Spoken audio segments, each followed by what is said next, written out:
Bonjour et bienvenue.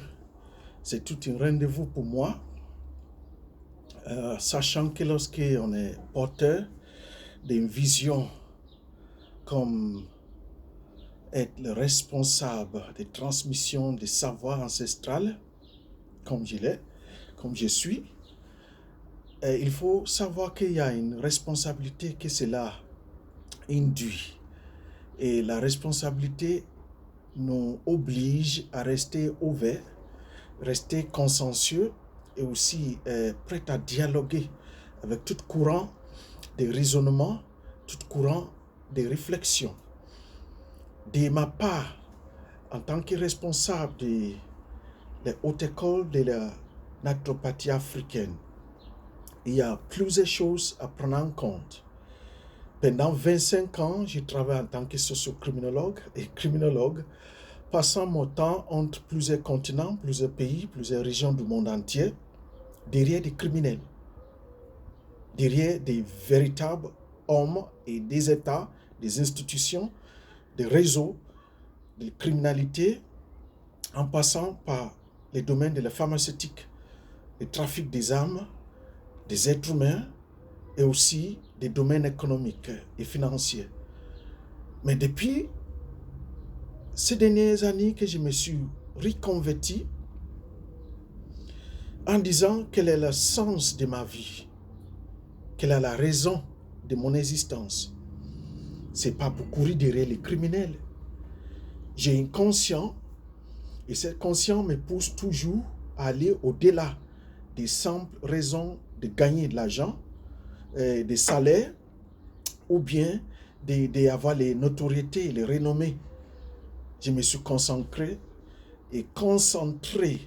tous mes efforts au développement de la renaissance, la propagation, la diffusion du savoir ancestral qui est de la médecine naturopathique africaine.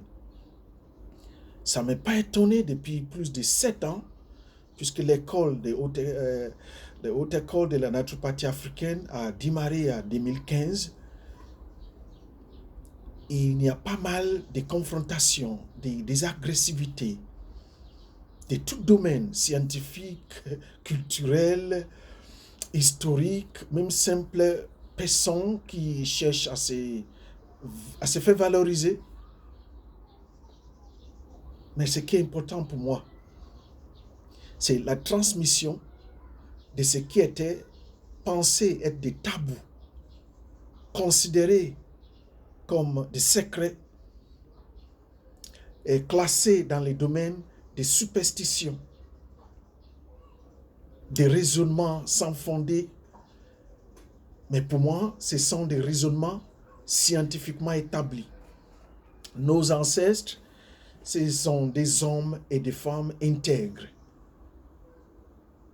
Avant les rencontres avec l'Occident, ils avaient tout un schéma, une structure de croyances, de compétences, de compréhension et aussi de fonctionnement qui n'a pas besoin d'être diminué ni reformulé ou bien réintégré dans un style de raisonnement qui est étrange à ce système bien défini, puisqu'ils sont faits face à plusieurs civilisations.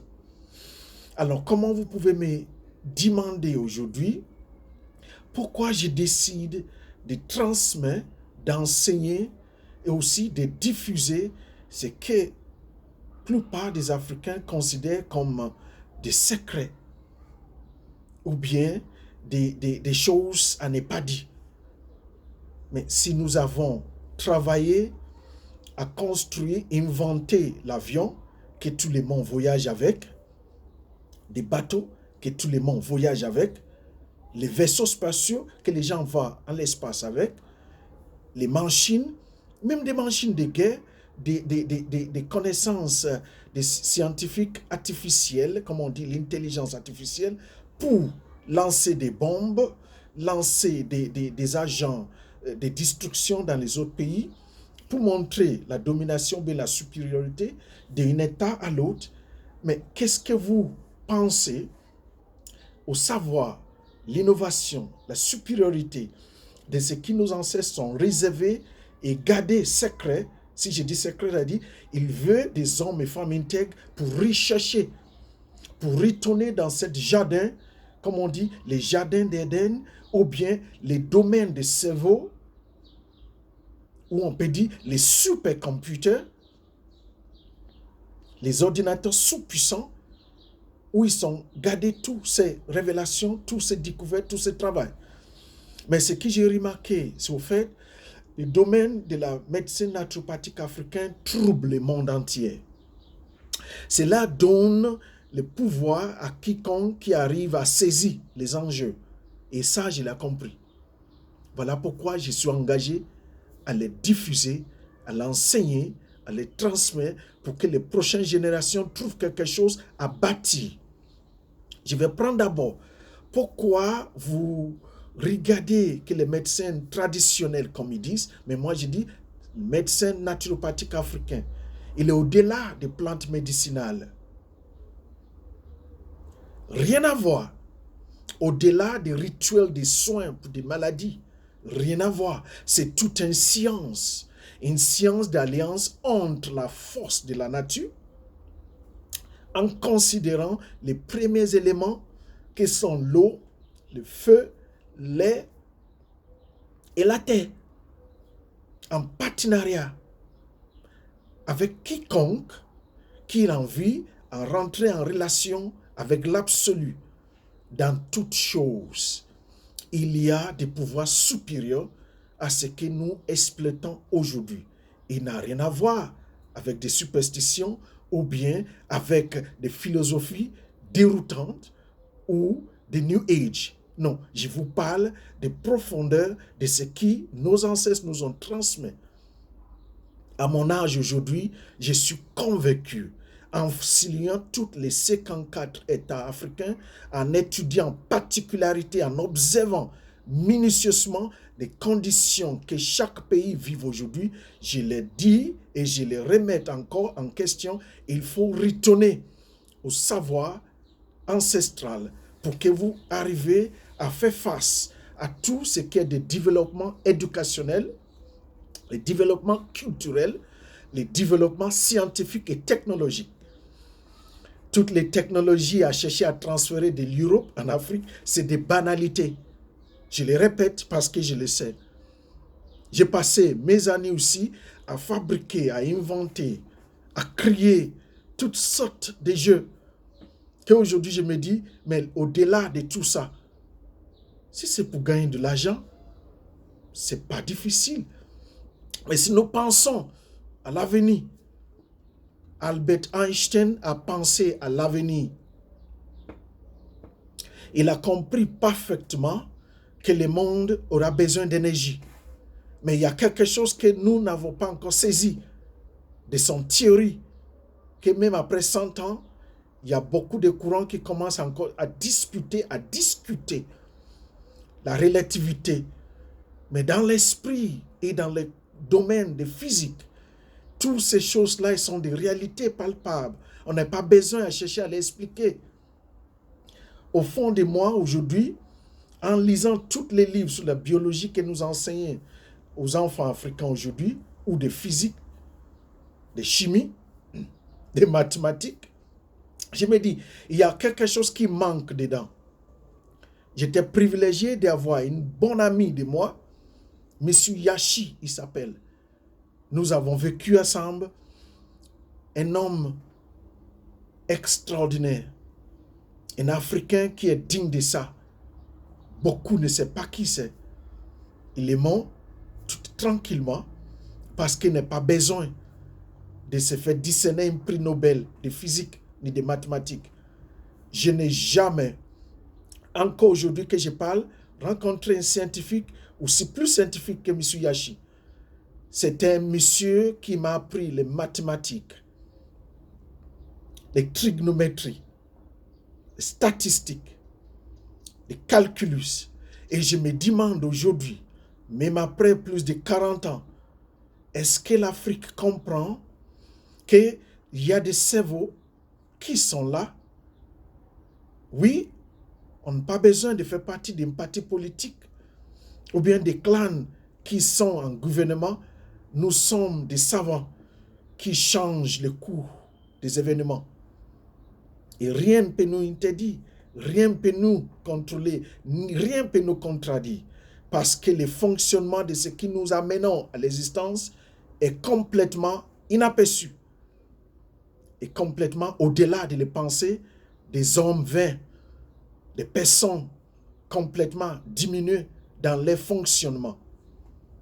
Lorsqu'un homme est convaincu, lorsqu'un homme est fort à l'intérieur de lui-même, lorsqu'il a passé des années à étudier certains phénomènes dans nos sociétés, il viendra à les mêmes conclusions comme moi.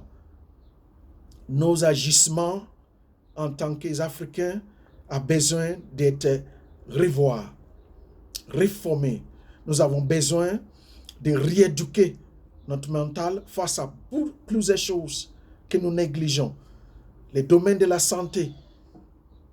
Les domaines de la santé. Tout est défini par cela.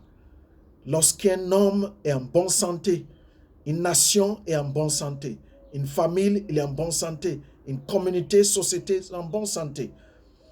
Mais les dérèglements que nous vivons aujourd'hui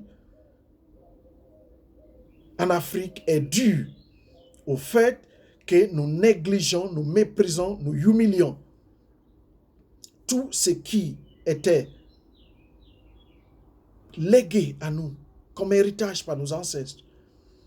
Nous avons l'habitude à toujours chercher la terre verte d'ailleurs, en passant toutes ces années en Europe, en Amérique, dans le Pacifique, en Orient. J'ai compris. Chacun a son domaine de supériorité. Chacun a son domaine de savoir, de compétences, de maîtrise.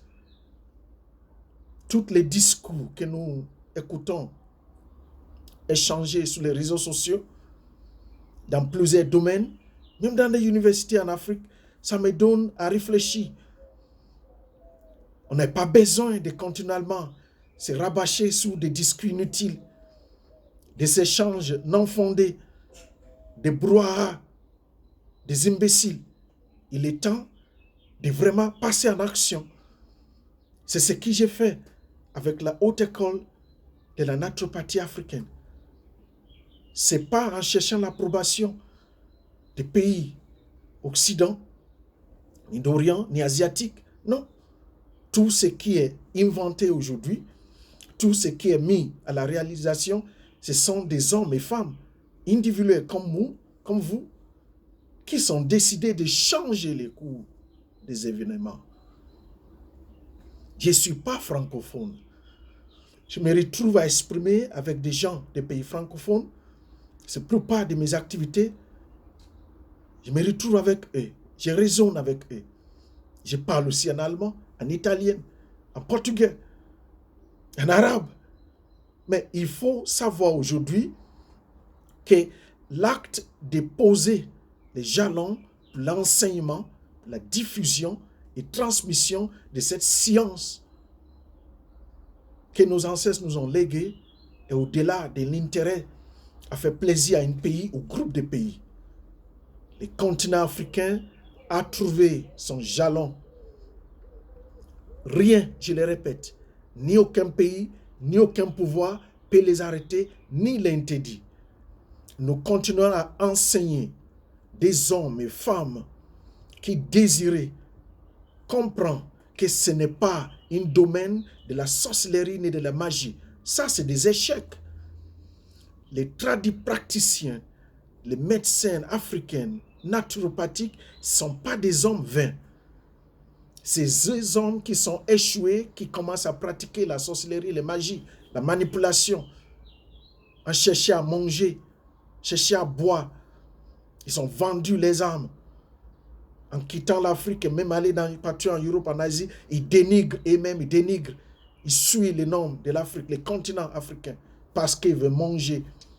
Ils cherchent à faire plaisir aux hommes et femmes qui leur donnent des bourses à l'étranger pour dénigrer ce qui est la richesse, l'héritage et le patrimoine africain.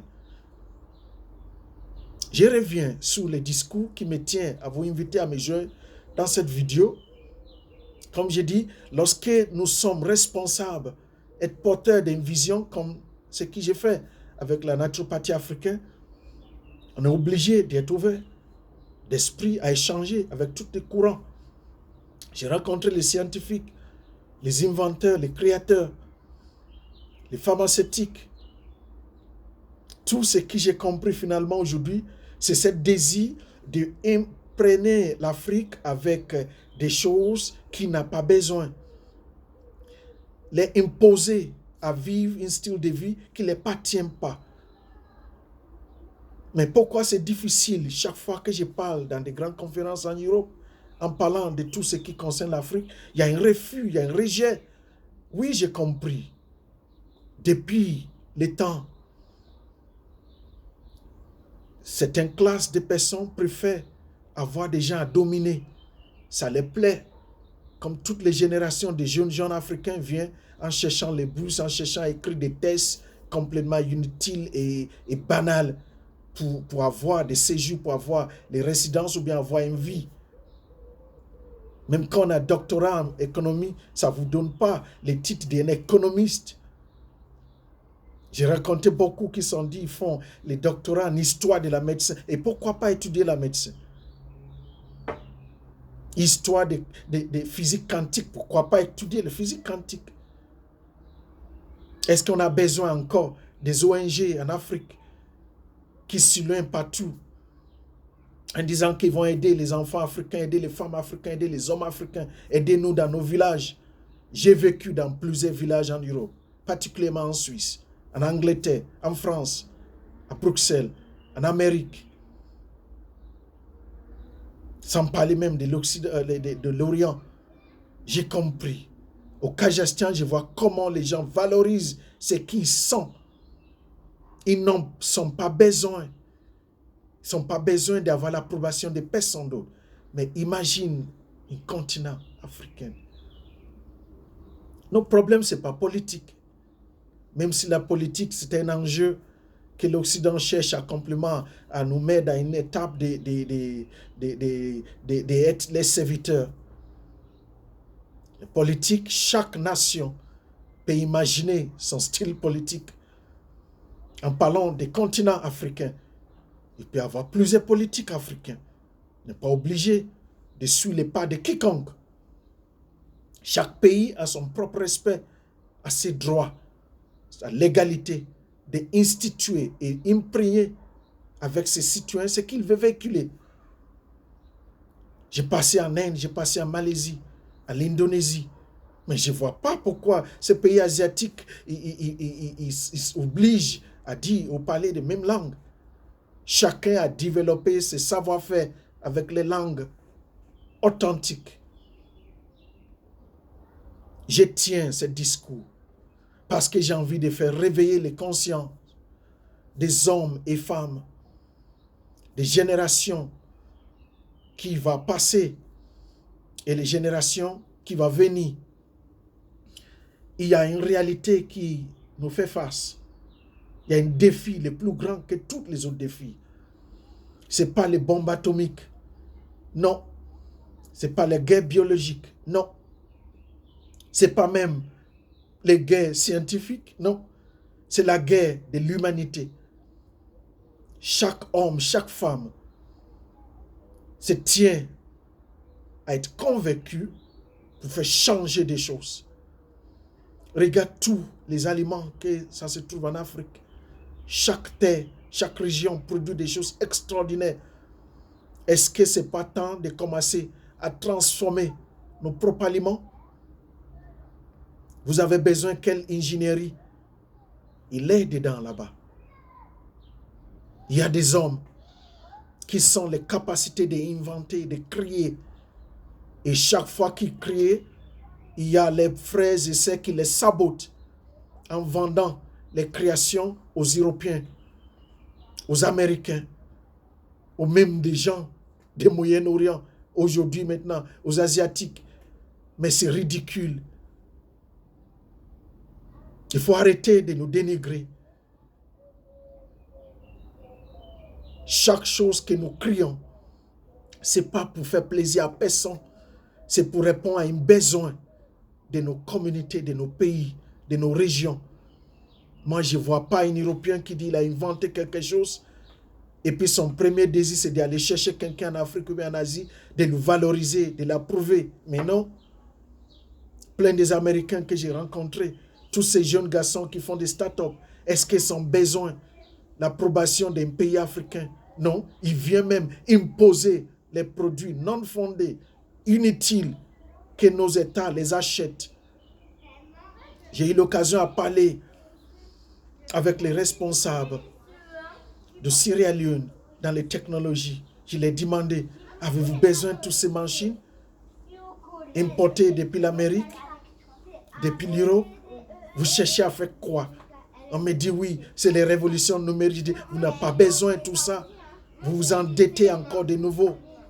Vous vous mettez dans les confusions, dans les états de dérangement.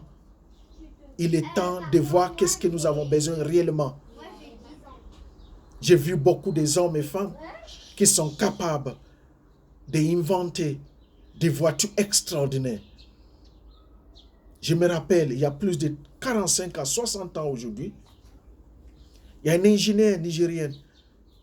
Il a inventé, il a créé, il a fabriqué lui-même un engin de guerre qui se trouve dans les musées militaires anglais aujourd'hui.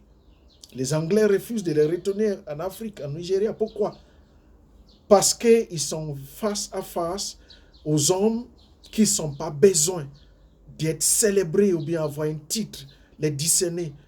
Ces hommes avoir la vision de l'avenir et regardent au-delà de ce qui le présent peut présenter. Nous sommes capables de restaurer l'héritage patrimonial de la médecine naturopathique africaine.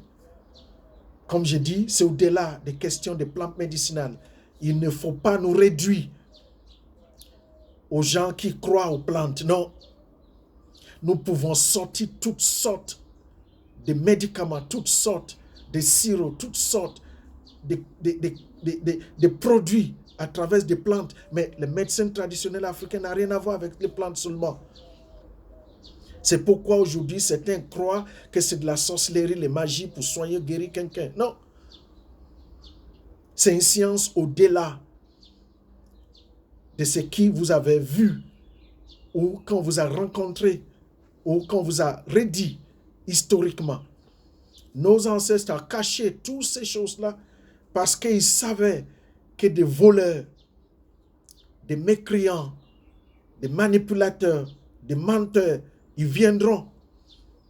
Dites-moi, quel père qui va laisser un héritage à ses enfants lorsqu'il voit qu'ils ne sont pas capables, ne sont pas matures de tenir et maîtriser le pouvoir de la richesse?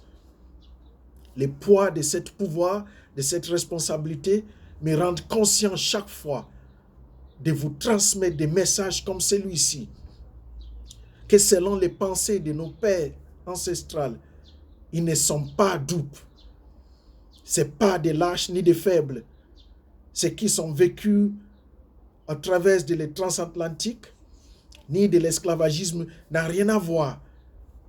S'ils sont aujourd'hui existants dans tous ces continents où on les a dispersés, c'est parce qu'ils sont forts et puissants. Et si les sangs coulent en moi aujourd'hui, comme dans les autres hommes et femmes, qui ne sont pas comme ceux qui traînent en cherchant l'approbation des hommes et femmes, des nations, des institutions, ils savent qu'il y a un temps pour toutes choses. Et je vous avertis aujourd'hui que le temps commence à approcher. Le temps commence à sonner. Vous êtes responsables. Vous comprenez bien ce que j'attends de dire. Tous les charlatans qui traînent partout, suyant, dénigrant, méprisant l'honneur et l'intégrité de la médecine naturopathique africaine, vous m'écoutez très bien. Vous ne pouvez pas échapper. La justice va vous retrouver. La justice va vous retrouver, je le répète encore. Tous les pays qui prennent maintenant en considération à commencer à respecter cet héritage, je vous félicite, je vous dis merci. Et pour les autres qui ne savent pas quoi choisir, quoi faire, je vous encourage. Vous avez des ministres de santé, des responsables, les deans des facultés, des médecins dans toutes nos universités. Mais réfléchissez-vous. Qu'est-ce qui fait que les Chinois, ils font les études parallèles avec les médecins occidentaux? Qu'est-ce qui fait qu'en Afrique, nous n'introduisons pas pour voir et vous venez avec moi et arrivez à comprendre que nous avons quelque chose de plus excellent. On n'a pas besoin de calculer quoi que ce soit, ni charcuter quelqu'un, ni couper le corps, ni séparer des cellules, ou bien se réduire à un simple ADN. Nous avons un plus large éventail de sciences à présenter au monde. Moi, je suis premier à vous dire aujourd'hui, je suis disponible, je suis prêt partout et n'importe quel endroit en Afrique pour venir échanger avec vous. Notre continent a besoin de ses filles et fils. Il faut arrêter les discours historiques maintenant. Il faut arrêter de fermer l'Afrique dans des millénaires à l'arrière. Il faut voir l'Afrique d'aujourd'hui et de demain. Nous avons une responsabilité. La médecine naturopathique africaine est une des raisons, une des clés. C'est pourquoi la Fédération africaine de naturopathie défend, éduque, transmet, diffuse tout ce qui est de la défense, tout ce qui est de la loi pour faire respecter nos patrimoines collectifs. Je répète encore, la médecine naturopathique africaine n'a rien à voir avec la sorcellerie ni de magie. Je vous remercie encore de votre écoute et je suis disponible. Vous pouvez nous contacter sur notre site www.naturoafricaine.com. Je suis le Dr Alpha Grace. Merci.